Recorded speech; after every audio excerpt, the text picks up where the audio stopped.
Salut l'équipe, j'espère que vous allez bien, j'espère que tout se passe bien pour vous, j'espère que vous passez une bonne journée, une bonne semaine. J'ai hyper mal aux jambes, c'est horrible, vraiment c'est horrible. À la fin de cette vidéo, je t'annonce quel est mon objectif dans 6 mois, en avril ou en mai 2025. Qu'est-ce que je prépare? Réponse en fin de vidéo. Et aussi très important, la vidéo du triathlon sort très bientôt, donc reste connecté, ça arrive très bientôt. J'ai fait le défi Murph, 1,6 km de course à pied, sans traction, 200 pompes, 300 squats, 1,6 km de course à pied. J'ai hyper mal aux jambes, c'est horrible. Aujourd'hui, je vais vous parler un petit peu de mon passé sportif.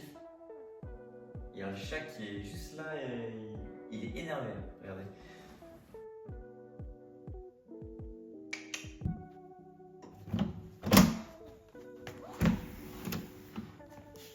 Ça va, Tchoup? Je vais vous expliquer comment je suis passé de ça à ça. J'ai pris 30 kilos en 8 ans et je vais vous expliquer comment j'ai fait. Quand j'ai commencé la salle, il n'y avait pas tous les réseaux sociaux. C'était en 2016. Il n'y avait que Thibaut InShape, Bodytime et 2-3 mecs comme ça. Donc c'était très compliqué de se trouver un programme et du coup, t'allais à la salle, tu ne savais pas quoi faire. J'étais déter, vraiment, j'allais presque tous les jours à la salle et je m'entraînais. Mais au final, j'avais peur de monter mes charges, mes exécutions n'étaient pas forcément top et au final, je progressais pas tellement parce que je savais pas forcément quoi faire, vers où me diriger. Pendant 2 ans, par exemple, j'étais aux 20 kg aux haltères, au développé couché, mais je voyais pas l'utilité de monter. Je me suis dit, 20 kg c'est cool. Hop, on pousse un petit peu, on fait un petit peu d'effort et hop, je rentre chez moi. Je suis venu à la salle, c'est cool. Et au final, si j'avais eu un coach, j'aurais pu peut-être plus pousser, aller chercher peut-être les 30 kg, les 40 kg et monter. Et potentiellement progresser beaucoup plus vite. Parce que pendant mes 2 voire 3 premières années, j'ai stagné.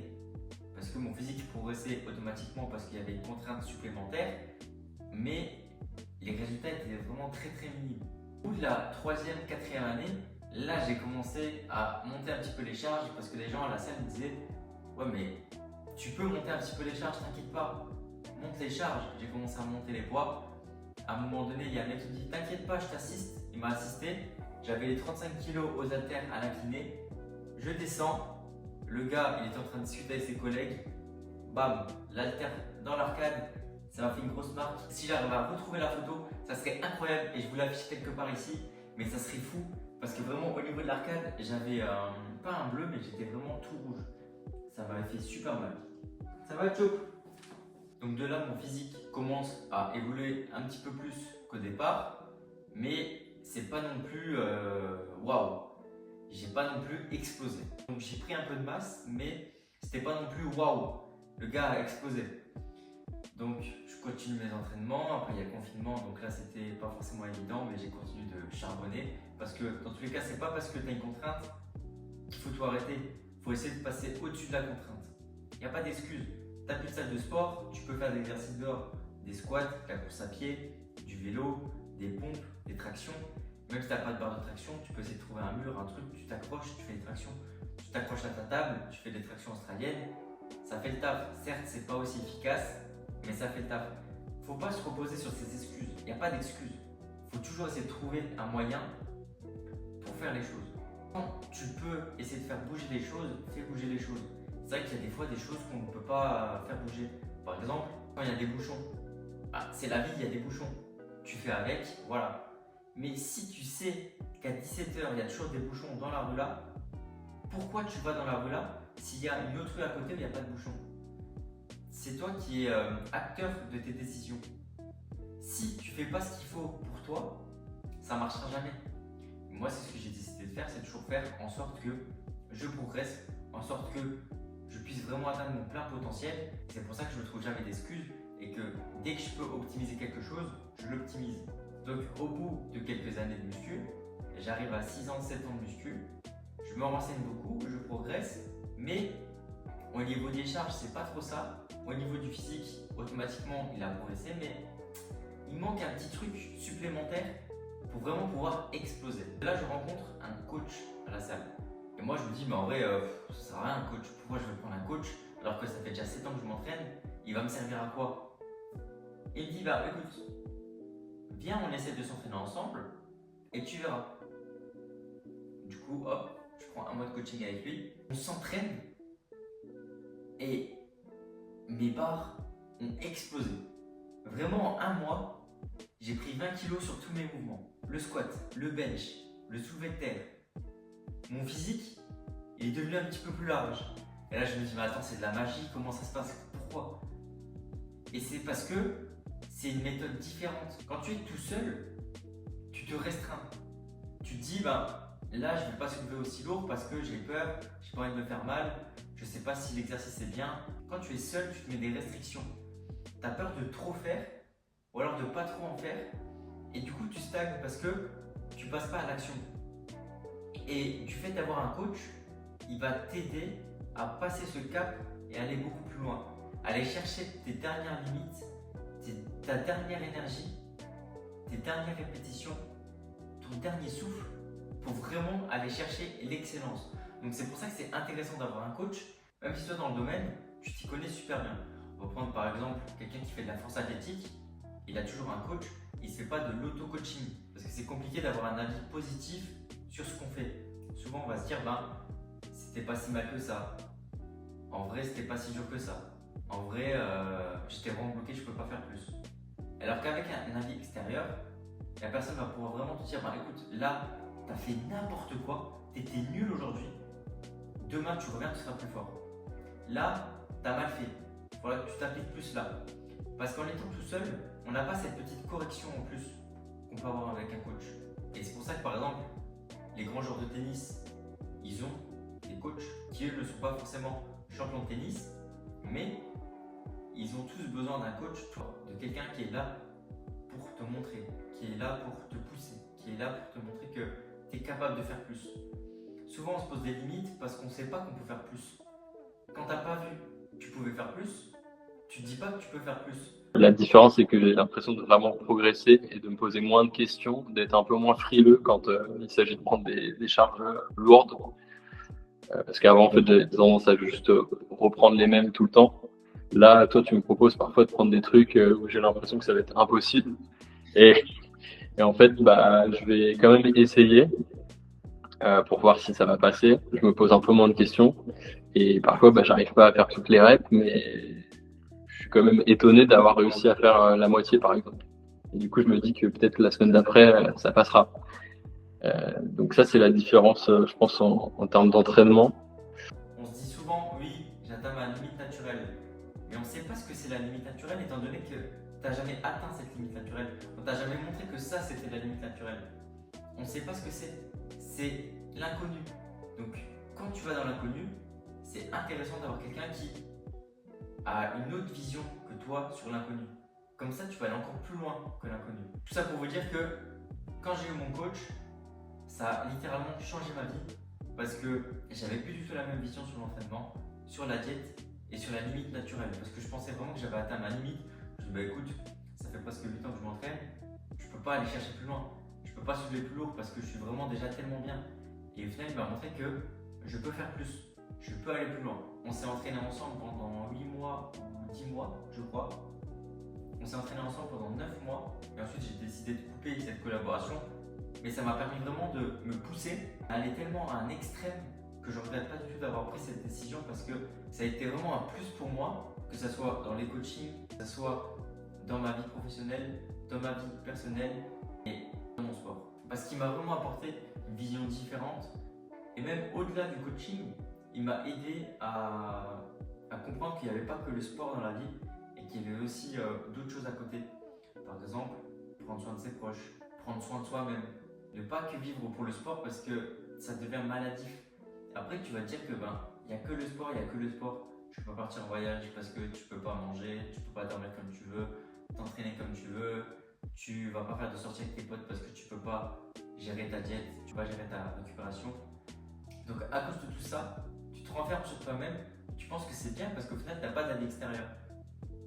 Et tu fais d'avoir quelqu'un à côté de toi qui t'aide, qui te comprend, qui essaie de te comprendre, ça va te permettre d'évoluer.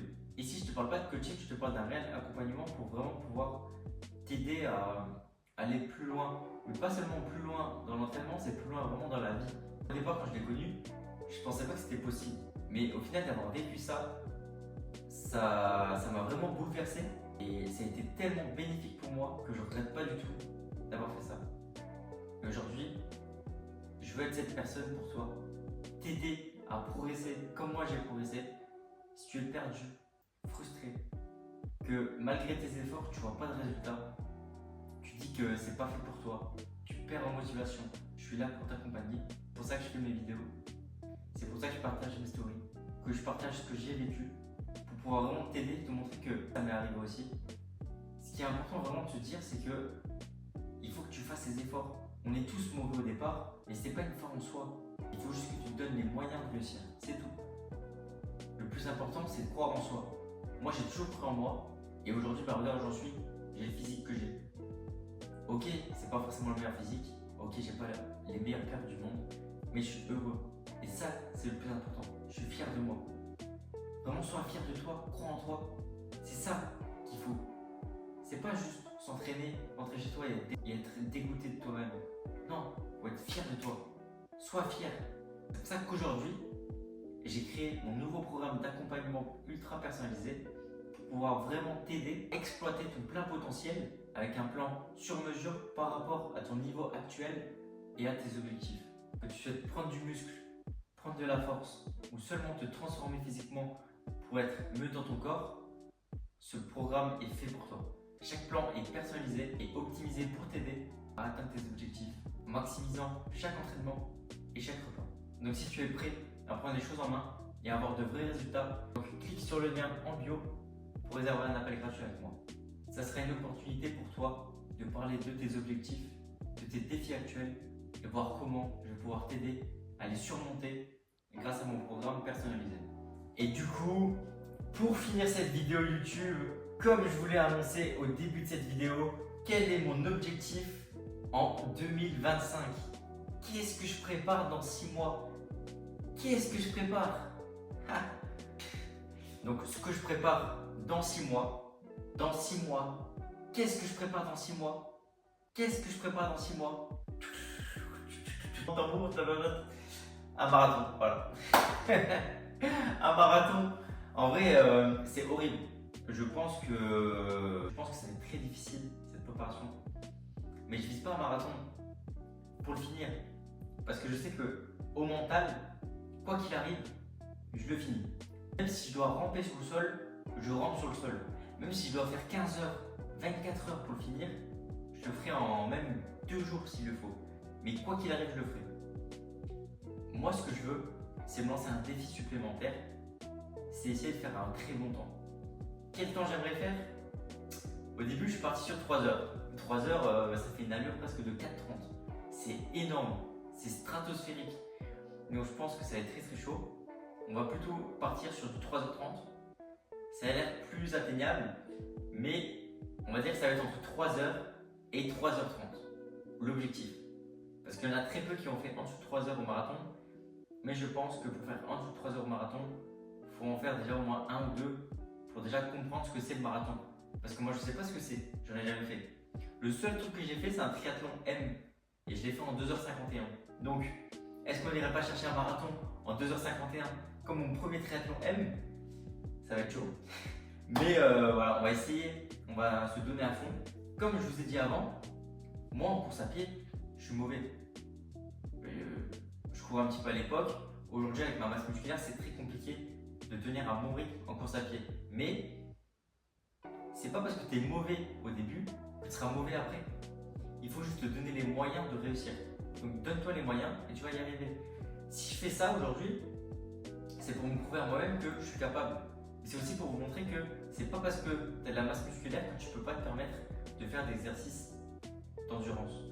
L'endurance et l'hypertrophie, même la force, ça peut être connecté. C'est vrai que c'est compliqué, mais ça peut être connecté. Il faut juste faire les efforts qu'il faut et savoir comment organiser tes séances. Pas trop faire, pas ne pas faire assez. Donc c'est pour ça que c'est important vraiment de savoir ce que tu fais avant de commencer quelque chose. Essaye de te renseigner sur la chose avant de commencer. Mais vous inquiétez pas, j'arrête pas le triathlon parce que je continue minimum 1 à 2 séances de vélo par semaine et 1 séance de natation par semaine.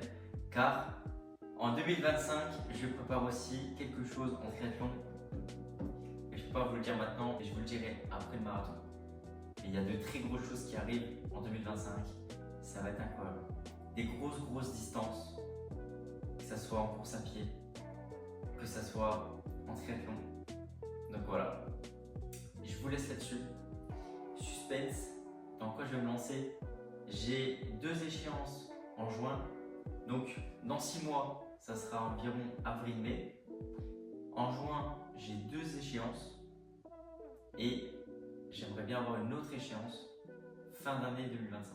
Donc dans les septembre, octobre, voire même peut-être août. Je vous laisse là-dessus. Passez une très bonne journée. Merci à vous d'avoir écouté cette vidéo jusqu'à la fin. Force à vous pour la suite. Et surtout, croyez en vous. C'est très important de croire en soi. Et merci beaucoup. Merci beaucoup d'être là, de me soutenir chaque jour. La vidéo YouTube sur le triathlon arrive très bientôt. Merci beaucoup et force à vous.